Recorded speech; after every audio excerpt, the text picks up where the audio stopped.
খ্রিস্টেতে আমার প্রিয় ভাই ও বোনেরা, দেখতে দেখতে সেপ্টেম্বর মাসও এসে গেল। তাই আজকে আমরা নতুন মাসের জন্য প্রার্থনা করব।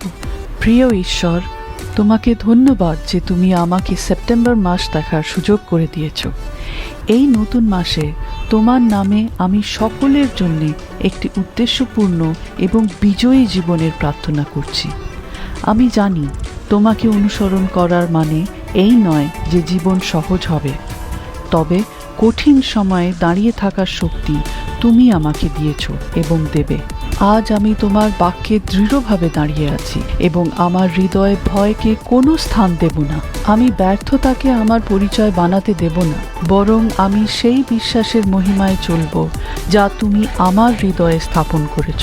তোমার বাক্য এফেসীয়দের 6:12 জানিয়েছ যে আমার যুদ্ধ রক্তমাংসের বিরুদ্ধে নয়, বরং আত্মিক শক্তির বিরুদ্ধে। তাই এই মুহূর্তে আমি তোমার নামের বর্ম পরিধান করছি এবং বিশ্বাস, সত্য ও সাহসিকতার সাথে জীবন যুদ্ধ করার আশীর্বাদ চাইছি। যখন শত্রু ছলনা ও মিথ্যা কথা বলবে, আমি যেন তোমার সত্য আরও জোরে বলতে পারি। যখন সে আমাকে আমার অতীতের কথা মনে করিয়ে দেবে, আমি তাকে তার ধ্বংসপ্রাপ্ত ভবিষ্যতের কথা মনে করিয়ে দেব।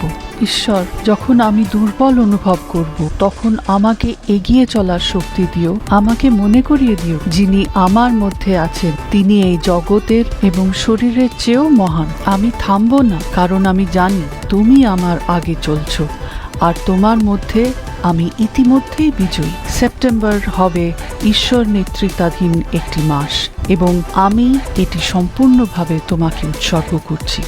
খ্রিস্টের নামে আমেন। ঈশ্বর আপনার মঙ্গল করুন।